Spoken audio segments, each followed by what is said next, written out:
ओम नमः शिवाय शिवजी सदा सहाय। ओम नमः शिवाय गुरुजी सदा सहाय। वायव्य संहिता के पूर्व खंड के अध्याय 4 और 5। नैमी शरणाय में दीर्घ सत्र के अंत में मुनियों के पास वायु देवता का आगमन, उनका सत्कार तथा ऋषियों के पूछने पर वायु के द्वारा पशुपाश एवं पशुपति का तात्विक विवेचन। सूची कहते हैं, मनुष्यर उस समय उत्तम व्रत का पालन करने वाले उन महाभाग महर्षियों ने उस देश में महादेव जी की आराधना करते हुए एक महान यज्ञ का आयोजन किया। वह यज्ञ जब आरंभ हुआ तब महर्षियों को सर्वथा आश्चर्यजनक जान पड़ा। तदनंतर समय बीतने पर जब प्रचुर दक्षिणाओं से युक्त वह यज्ञ समाप्त हुआ तब ब्रह्मा जी की आज्ञा से वायुदेव स्वयं वहां पधारे। उनको आया देख दीर्घकालिक यज्ञ का अनुष्ठान करने वाले वह मुनि ब्रह्मा जी की बात को याद करके अनुपम हर्ष का अनुभव करने लगे। उन सब ने उठकर आकाश जन्मा वायु देवता को प्रणाम किया और उन्हें बैठने के लिए एक सोने का बना हुआ आसन दिया। वायु देवता उस आसन पर बैठे, मुनियों ने उसकी विधिवत पूजा की। तदनंतर उन सबका अभिनंदन करके वे कुशल मंगल पूछने लगे। वायु देवता बोले, ब्राह्मणों, इस महान यज्ञ का अनुष्ठान पूर्ण होने तक तुम सब लोग सकुशल रहे ना?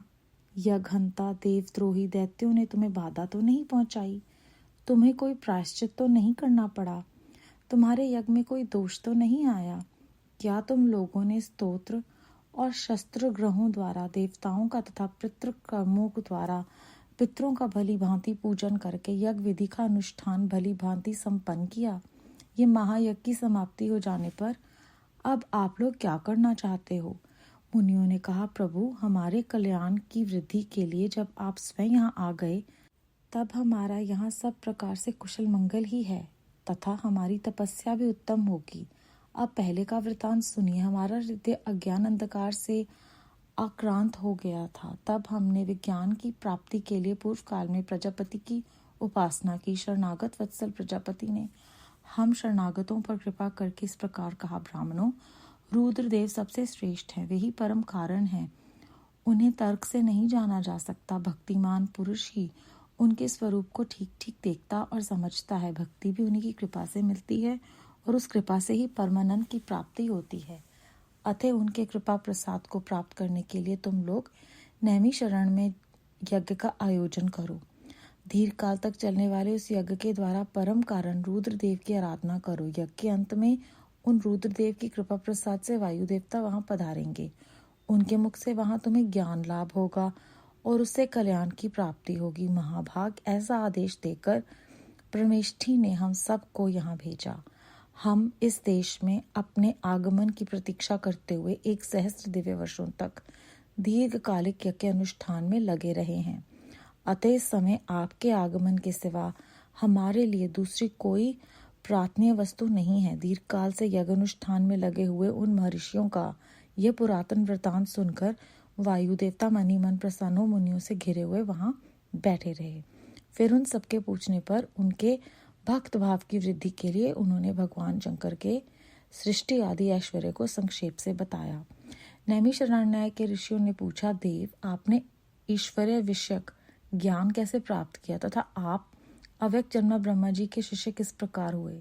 वायु देवता बोले, महर्षियों, 19वें कल्प का नाम श्वेत लोहित कल्प समझना चाहिए। उसी कल्प में चतुर्मुख ब्रह्मा ने सृष्टि की कामना से तपस्या की। उनकी उस तीव्र तपस्या से संतुष्ट हो स्वयं उनके पिता देव महेश्वर ने उन्हें दर्शन दिया। वे दिव्य कुमार अवस्था से युक्त रूप धारण करके रूपवानों में श्रेष्ठ श्वेत नामक मुनि होकर दिव्य वाणी बोलते हुए उनके सामने उपस्थित हुए।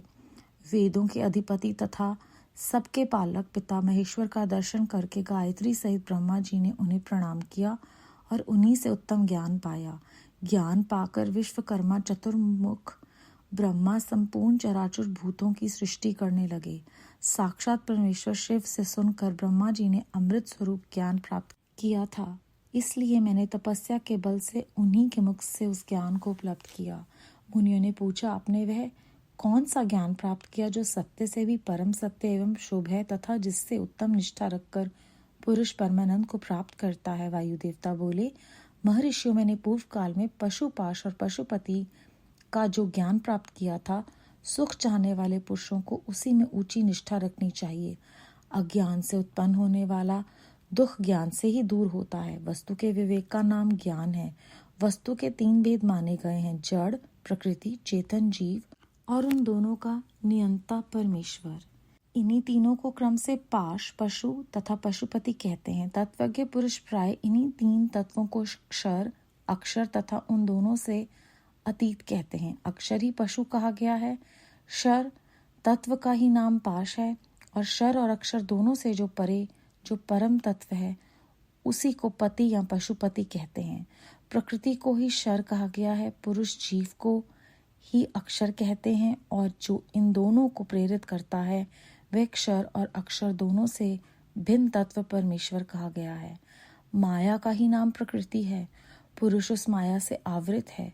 मल और कर्म के द्वारा प्रकृति का पुरुष के साथ संबंध होता है। शिव ही इन दोनों के प्रेरक ईश्वर हैं। माया महेश्वर की शक्ति है। चित स्वरूप जीव उस माया से आवृत है। चेतन जीव को आच्छादित करने वाला अज्ञान में पाश ही मल कहलाता है। उससे शुद्ध हो जाने पर जीव स्वतः शिव हो जाता है। वह विशुद्ध ही शिवत्व है। मुनियों ने पूछा, सर्वव्यापी चेतन को माया किस हेतु से आवृत करती है? किस लिए पुरुष को आवरण प्राप्त होता है और किस उपाय से उसका निवारण होता है? वायु देवता बोले, व्यापक तत्व को भी आंशिक आवरण प्राप्त होता है क्योंकि कला आदि भी व्यापक है। भोग के लिए किया गया कर्म ही उस आवरण में कारण है। मल का नाश होने से वह आवरण दूर हो जाता है। कला, विद्या, राग, काल और नियति, इन्हीं को कला आदि कहते हैं। कर्म फल का जो भोग करता है उसी का नाम पुरुष जीव है। कर्म 2 प्रकार के हैं, पुण्य कर्म और पाप कर्म। पुण्य कर्म का फल सुख और पाप कर्म का फल दुख है। कर्म अनादि है और फल का उपभोग कर लेने पर उसका अंत हो जाता है। यद्यपि जड़ कर्म का चेतन आत्मा से कुछ संबंध नहीं है, तथापि अज्ञानवश जीव ने उसे अपने आप में मान रखा है। भोग कर्म का विनाश करने वाला है। प्रकृति को भोग्य कहते हैं और भोग का साधन है शरीर। बाह्य इंद्रियों और अंतकरण उसके द्वार हैं। अतिशय भक्ति भाव से उपलब्ध हुए महेश्वर के कृपा प्रसाद से मल का नाश होता है और मल का नाश हो जाने पर पुरुष निर्मल शिव के समान हो जाता है। विद्या पुरुष की ज्ञान शक्ति को और कला उसकी क्रिया शक्ति को अभिव्यक्त करने वाली है। राग भोग्य वस्तु के लिए क्रिया में प्रवृत्तित करने वाला होता है। काल उसमें अवच्छेदक होता है और नियति उसे नियंत्रण में रखने वाली है। अव्यक्त रूप जो कारण है वह त्रिगुण में है। उसी से जड़ जगत की उत्पत्ति होती है, उसी में उसका लय होता है। तत्व चिंतक पुरुष उस अव्यक्त को ही प्रधान और प्रकृति कहते हैं। सत्व, रज और तम, ये तीनों गुण प्रकृति से प्रकट होते हैं। तिल में तेल की भांति वे प्रकृति में सूक्ष्म रूप से विद्यमान रहते हैं। सुख और उसके हेतु संक्षेप से सात्विक कहा गया है। दुख और उसके हेतु राजस कार्य हैं तथा जड़ता और मोह वे तमोगुण के कार्य हैं। सात्विक की वृत्ति पूर्व को ले जाने वाली है, तामसी वृत्ति अध्योगति में डालने वाली है तथा राजसी वृत्ति मध्यम स्थिति में रखने वाली है। 5 तन्मात्राएं, 5 भूत, 5 ज्ञानेंद्रियां, 5 कर्मेंद्रियां तथा प्रधान चित्त, महतत्व, बुद्धि, अहंकार और मन, ये 4 अंतकरण सब मिलकर 24 तत्व होते हैं। इस प्रकार संक्षेप से ही विकार सहित अव्यक्त अर्थात प्रकृति का वर्णन किया गया। कारणावस्था में रहने पर ही उसे अव्यक्त कहते हैं और शरीर आदि के रूप में जब वह कार्यावस्था को प्राप्त होता है तब उसकी व्यक्त संज्ञा होती है। ठीक उसी तरह जैसे कारणावस्था में स्थित होकर जिसे हम मिट्टी कहते हैं, वही कार्यावस्था में घट आदि नाम धारण कर लेती है। जैसे घट आदि कार्य मृतक का आदि कारण से अधिक भिन्न नहीं है, उसी प्रकार शरीर आदि व्यक्त पदार्थ अव्यक्त से अधिक भिन्न नहीं है। इसीलिए एकमात्र अव्यक्ति कारण करण उनका आधारभूत शरीर तथा भोग्य वस्तु है, दूसरा कोई नहीं। मुनियों ने पूछा, प्रभो, बुद्धि, इंद्रियों और शरीर से व्यतिरिक्त किसी आत्मा नामक वस्तु की वास्तविक स्थिति कहाँ है? वायु देवता बोले, महर्षियों, सर्वव्यापी चेतना का बुद्धि, इंद्रियों और शरीर से पार्थक्य आवश्यक है। आत्मा नामक कोई पदार्थ निश्चय ही विद्यमान है, परंतु उसकी सत्ता में किसी हेतु की उपलब्धि बहुत ही कठिन है। सत्पुरुष बुद्धि, इंद्रिय और शरीर को आत्मा नहीं मानते, क्योंकि स्मृति बुद्धि का ज्ञान अनियत है तथा उसे संपूर्ण शरीर का एक साथ अनुभव नहीं होता। इसीलिए वेदों और वेदांतों में आत्मा को पूर्वानुभूत विषयों का स्मरण करता, संपूर्ण ज्ञेय पदार्थों में व्यापक तथा अंतर्यामी कहा जाता है। यह न स्त्री है, न पुरुष है, न नपुंसक ही है, न ऊपर है, न अगल बगल में है, न नीचे है और न किसी स्थान विशेष में। ये संपूर्ण चल शरीरों में अविचल, निराकार एवं अविनाशी रूप से स्थित है। ज्ञानी पुरुष निरंतर विचार करने से उस आत्म तत्व का साक्षात्कार कर पाते हैं। पुरुष का जो वह शरीर कहा गया है, उससे बढ़कर अशुद्ध, पराधीन, दुख में और अस्थिर दूसरी कोई वस्तु नहीं। शरीर ही सब विपत्तियों का मूल कारण है। उससे युक्त हुआ पुरुष अपने कर्म के अनुसार सुखी, दुखी और मूढ़ होता है। जैसे पानी से सींचा हुआ खेत अंकुर उत्पन्न करता है, उसी प्रकार अज्ञान से आप्लावित हुआ कर्म नूतन शरीर को जन्म देता है। ये शरीर अत्यंत दुखों के आलय माने जाते हैं। इनकी मृत्यु अनिवार्य होती है। भूतकाल में कितने ही शरीर नष्ट हो गए हैं और भविष्य काल में सहस्त्रों शरीर आने वाले हैं। वे सब आकर जब जीर्ण शीर्ण हो जाते हैं, तब पुरुष उन्हें छोड़ देता है। कोई भी जीवात्मा किसी भी शरीर में अनंत काल तक रहने का अवसर नहीं पाता। यहाँ स्त्रियों, पुत्रों और बंधु बांधवों से जो मिलन होता है, वह पथिक को मार्ग में मिले हुए दूसरे पथिकों के समागम के समान ही है। जैसे महासागर में एक काष्ठ कहीं से और दूसरा काष्ठ कहीं से बहता आता है, वे दोनों काष्ठ कहीं थोड़ी देर के लिए मिल जाते हैं और मिलकर फिर बिछुड़ जाते हैं। उसी प्रकार प्राणियों का ये समागम भी संयोग वियोग से युक्त है। ब्रह्मा जी से लेकर स्थावर प्राणियों तक सभी जीव पशु कहे गए हैं। उन सभी पशुओं के लिए ही ये दृष्टांत या दर्शन शास्त्र कहा गया है। ये जीव पाशों में बंधता और सुख दुख भोगता है, इसीलिए पशु कहलाता है। ये ईश्वर की लीला का साधन भूत है, ऐसा ज्ञानी महात्मा कहते हैं। अध्याय 4 और 5 समाप्त। इस अध्याय के आरंभ में हमने जाना कि वायु देवता का आगमन हो गया है। मुनियों ने उन्हें विस्तार पूर्वक बता दिया है कि किस प्रकार वो यहाँ पर यज्ञ कर रहे थे, और वो वायु देवता से कहते हैं कि अब आप आ गए हैं तो हमारा मंगल ही होगा।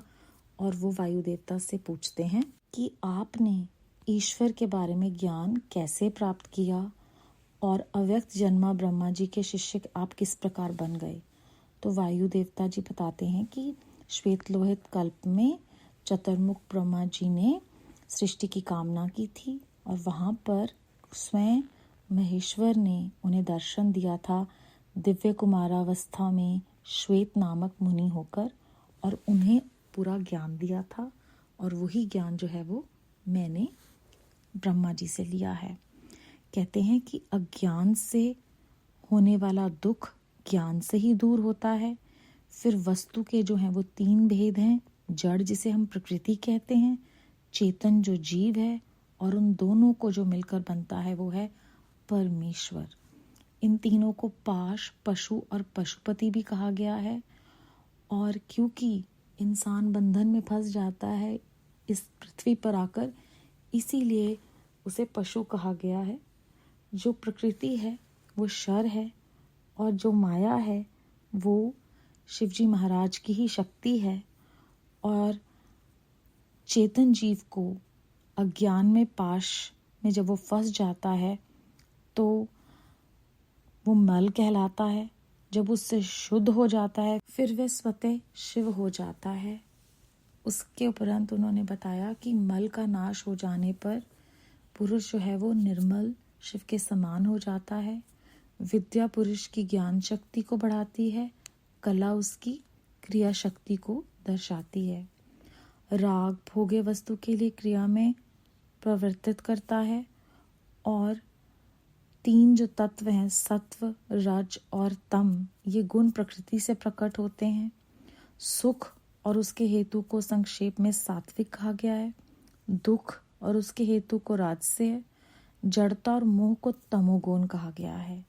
सात्विक की वृद्धि आगे ले जाने वाली होती है, तामसिक वृद्धि पीछे खींचती है, और राजसी जो है वो मध्यम अवस्था में रखती है। फिर हमने 24 तत्वों के बारे में जाना कि किस तरह से 5 तन्मात्राएं हैं, 5 भूत हैं, 5 ज्ञान इंद्रियां हैं, 5 कर्म इंद्रियां हैं तथा चित्त जो है वो बुद्धि और अहंकार और मन, अंतकरण, ये सब कुछ मिलाकर हमने जाना कि ये 24 तत्व हैं। उसके बाद उन्होंने कहा कि शरीर जो है वो व्यक्त पदार्थ और अव्यक्त से अधिक भिन्न नहीं है। तो मुनि पूछते हैं कि बुद्धि, इंद्रियां, शरीर से किस प्रकार आत्मा जो है वो वास्तविक स्थिति उसकी है कहाँ पर। तो वायुदेव बताते हैं कि जो सत्पुरुष हैं वो बुद्धि, इंद्रियां और शरीर को आत्मा नहीं मानते, क्योंकि स्मृति जो हमारी बुद्धि का ज्ञान है वो अनियत है और वो संपूर्ण शरीर को एक साथ अनुभव नहीं होता। आत्मा न तो पुरुष है, न स्त्री है, न नपुंसक है, न ऊपर है, न अगल बगल में है, न नीचे है और न ही किसी स्थान विशेष में है। जो पुरुष का शरीर है वो अशुद्ध है, पराधीन है, दुख में है। इसीलिए अपने कर्म के अनुसार इंसान जो है वो सुखी, दुखी और मूढ़ होता है। जो हमारा शरीर है वो दुखों का आलय माना जाता है। इसीलिए कोई भी जीवात्मा शरीर में अनंत काल तक नहीं रह सकती। भूतकाल में भी बहुत सारे शरीर नष्ट हुए हैं, भविष्य काल में भी ये आना जाना लगा रहेगा और हम सब जो हैं यहाँ पर एक यात्री के समान हैं जो इस मार्ग में मिलते हैं और फिर बिछड़ जाते हैं। जो भी समागम है वो संयोग वियोग से युक्त है। जब तक हम इन पाशों में बंधे हुए हैं, जो माया जनित हमारे बंधन है, तब तक हम सुख दुख भोगते हैं और क्योंकि बंधे हुए हैं इसीलिए पशु कहलाते हैं। इस अध्याय के आरंभ में उन्होंने कहा है कि भक्ति जो है वो उनकी कृपा से मिलती है और उनकी कृपा से ही परमानंद की प्राप्ति होती है। वो परम कारण के भी कारण है और सबसे महत्वपूर्ण बात, उन्हें तर्क से नहीं जाना जा सकता। जैसे गुरुजी भी कहते थे, डिस्कशन नाल रब नहीं मिलता। उसी प्रकार जो भक्तिमान पुरुष है वही उन्हें ठीक ठीक देख पाता है और समझ पाता है। तो हमें केवल नाम सिमरन करना है, उनकी आराधना करनी है और जब उनकी हम पर कृपा होगी तब वो अपना जो असली स्वरूप है या जो भी वो हमें समझाना चाहते हैं, हमारी आध्यात्मिक अवस्था के अनुसार वो अपने आप को हमारे सामने प्रकट करते हैं। बेअंत बेअंत शुक्राना गुरुजी महाराज, बेअंत शुक्राना। ओम नमः शिवाय, शिव जी सदा सहाय। ओम नमः शिवाय, गुरुजी सदा सहाय।